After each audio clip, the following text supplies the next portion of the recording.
I'm really happy you're here with us again today. I actually just walked into the studio carrying a giant mug of tea, and I almost spilt it on the microphone. So, yeah, very professional start. I saw that. It was like watching slow motion. The tea almost touched the microphone, and I thought, well, that's the end of the show forever. Right? But no disasters today, just cozy vibes. And I don't know why, Ben, but the studio feels extra calm right now. It does. Maybe because it's cloudy outside? Cloudy days make everything feel quieter. Yes, that kind of gentle quiet, which is perfect because today we're telling real stories. And not just any stories, stories about animals, empathy, and nature.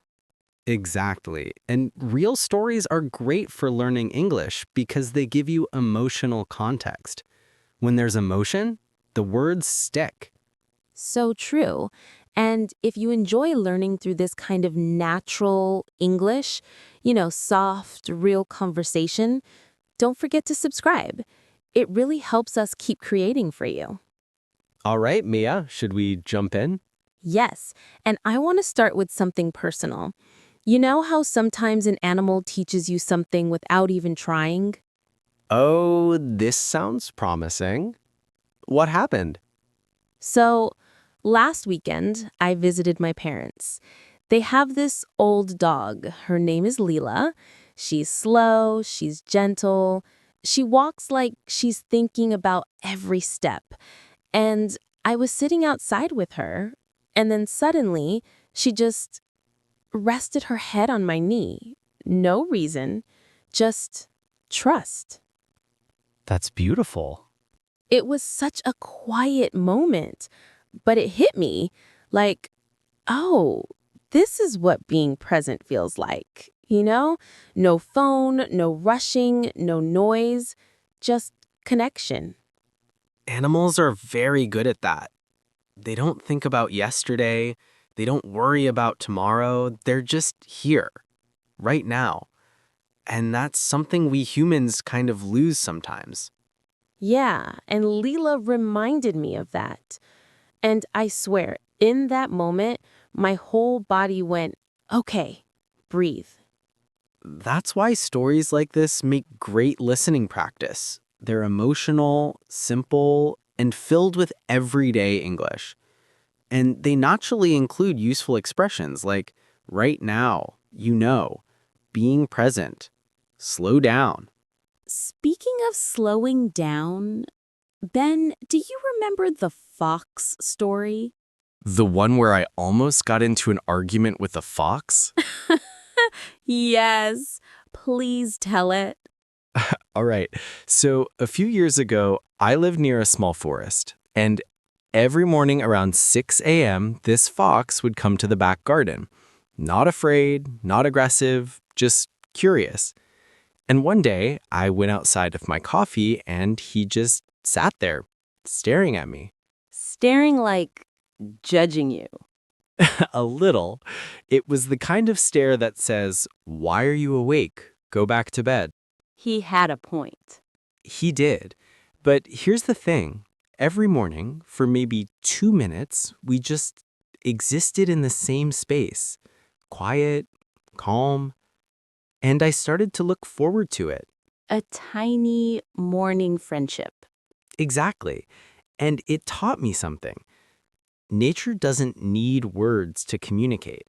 There's a kind of emotional language, and if you pay attention, you feel it. You know, that's actually a good English lesson. How so? Because learning a language isn't only about grammar, it's also about noticing things, noticing tone, noticing feelings, noticing the main idea.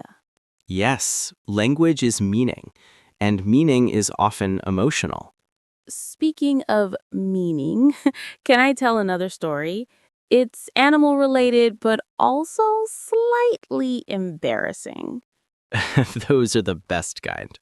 Okay, so I love birds, totally love them. And last year, I tried to rescue a hurt bird outside my apartment building. It was sitting on the ground, not moving.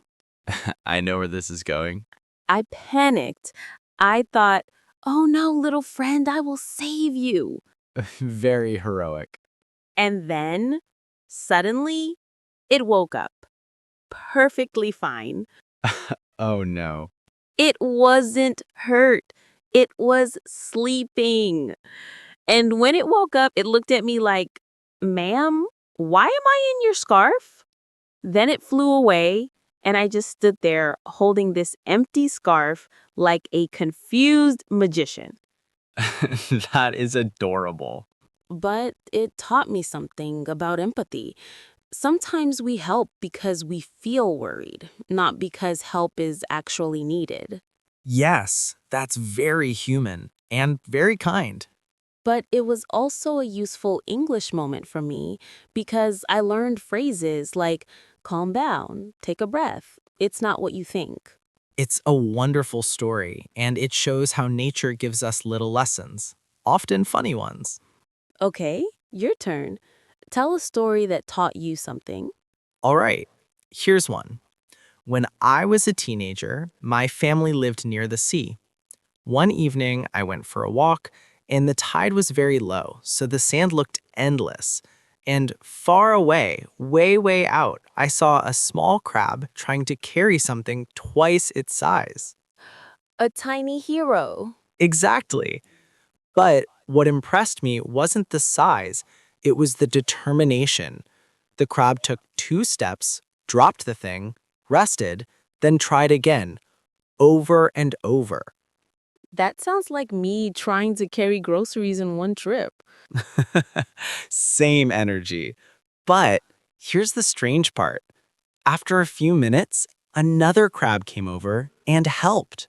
Wait, teamwork? Yes, I didn't even know crabs did that, but they worked together slowly, patiently, until they reached a little rock.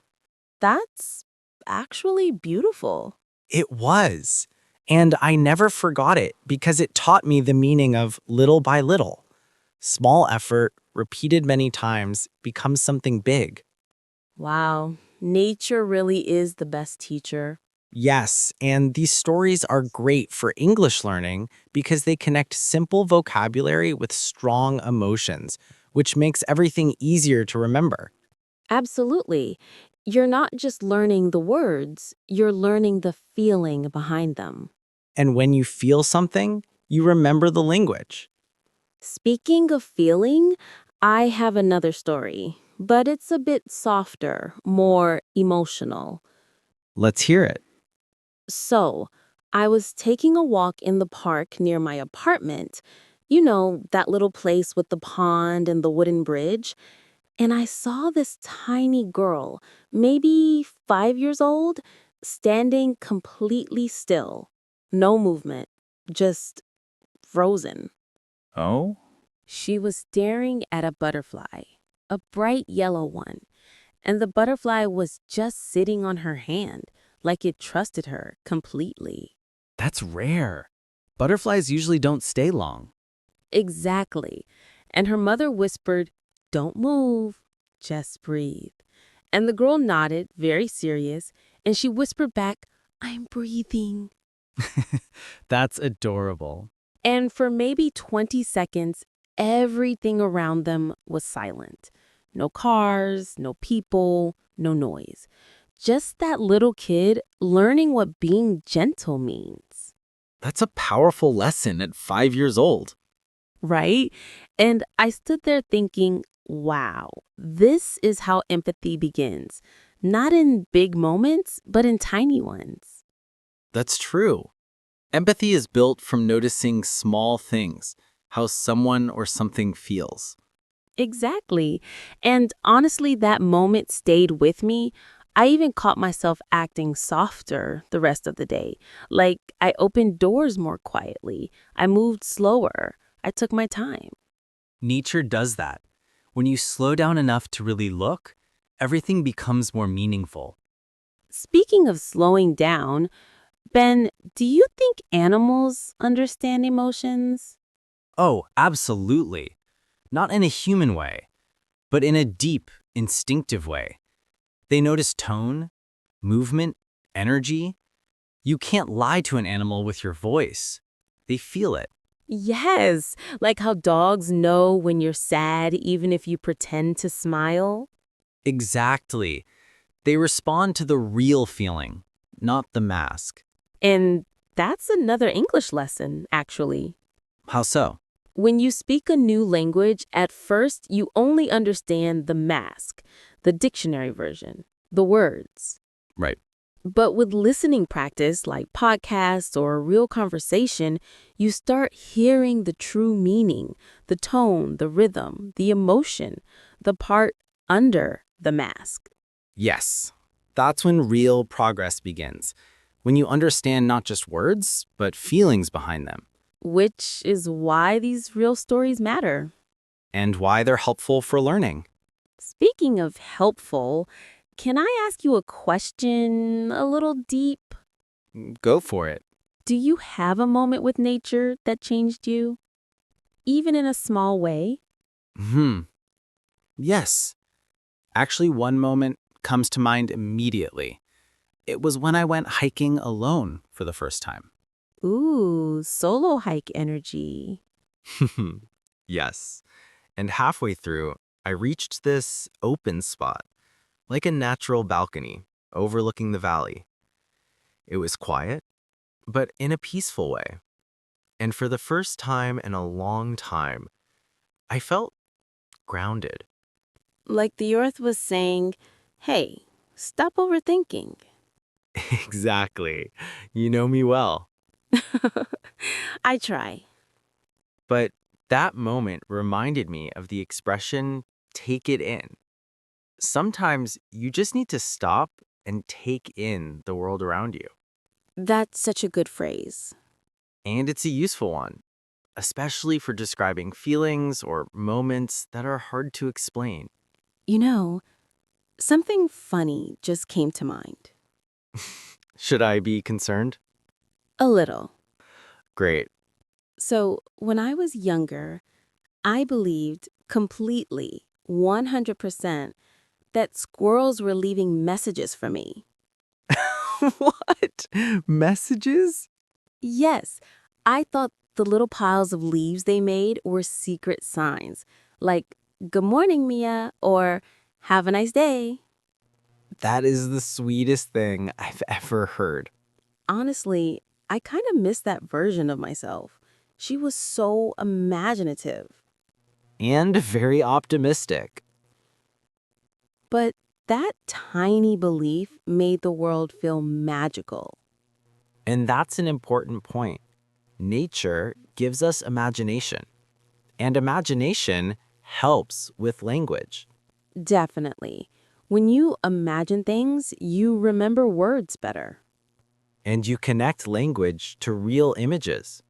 Speaking of images, do you ever watch birds and imagine what they're thinking? Oh, all the time, especially pigeons. They always look like they're late for something. Yes, like, I'm busy, I'm busy, I'm busy. And crows look like they know everyone's secrets. Crows are basically old librarians. Wise, but slightly annoyed. Exactly. And look, this is a good example of natural English. We're talking, joking, imagining, and using everyday expressions like all the time, basically, you know, take it in, real feeling. Yes.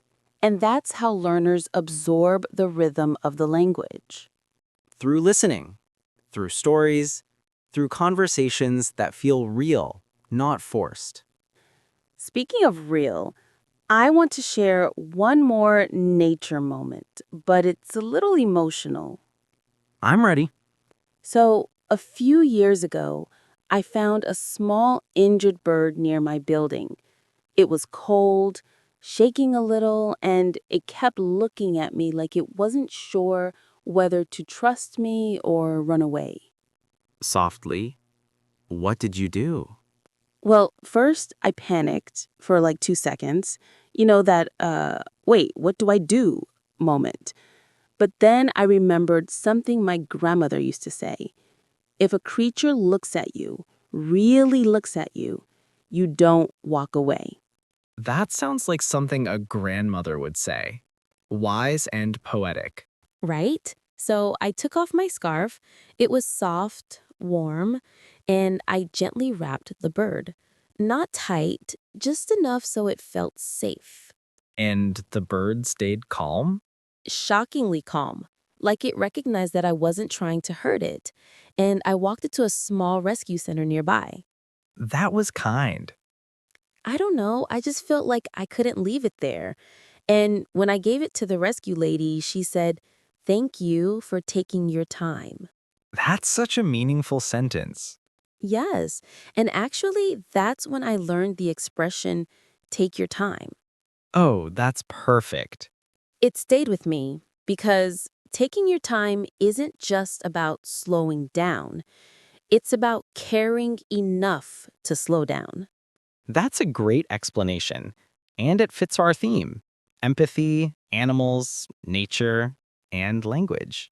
Yes, because language is also about caring, about noticing, about paying attention to small details, like tone, like pauses, like the way someone says, "I'm okay," when they're not really okay. Exactly. In real conversation, the emotional meaning is often more important than the literal meaning. And that's why stories help. They make the language real. Speaking of stories, there's something I've noticed.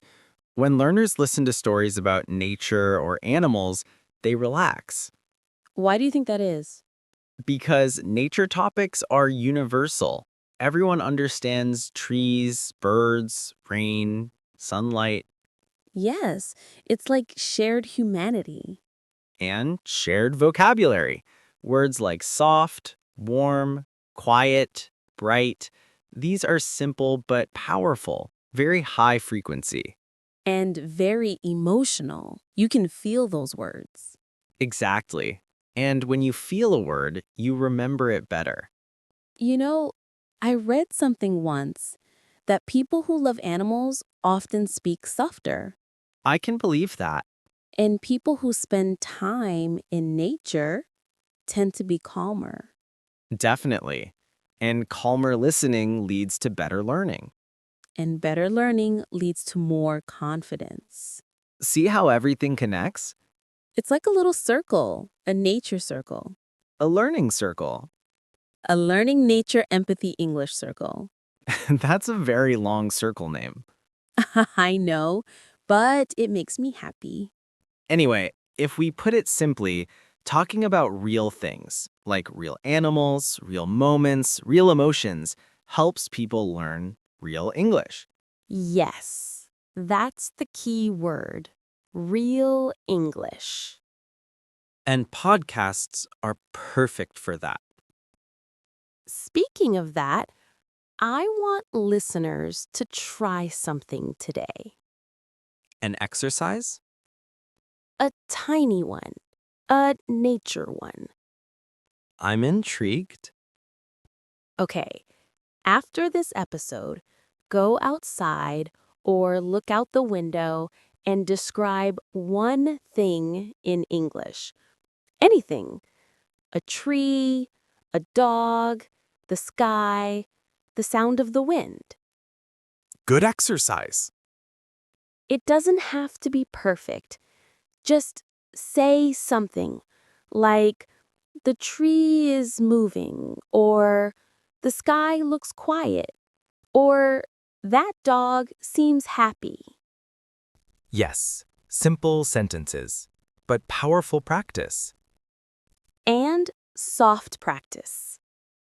And very real. Oh, and one more thing. Use one phrase we talked about today. Like, take it in? Yes, or real feeling, or being gentle, or all the time. Or take your time. Exactly. It's a great way to connect language to real life. And real emotion. And real noticing. You know, sometimes I think English isn't just a language, What is it then? a way of paying attention. That's beautiful. And true. And listeners, we'd love to know what you noticed today. What about you? Tell us in the comments. We'd love to hear your thoughts. Yes, share your story with us. A moment with nature, an animal you saw, a tiny detail you noticed. We read everything. Okay, ready to wrap up? Let's do it. So, today we talked about learning English through real stories. Stories about animals, empathy, moments that make you slow down and really take it in.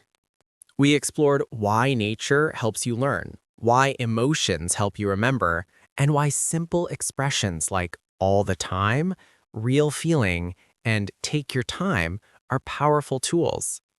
And we reminded you that learning English is not just speaking practice. It's noticing, feeling, imagining. And being gentle with yourself. Yes, always that. Smiles.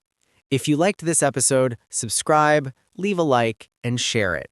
It really helps our little studio grow. Laughs softly. Another cozy chat done.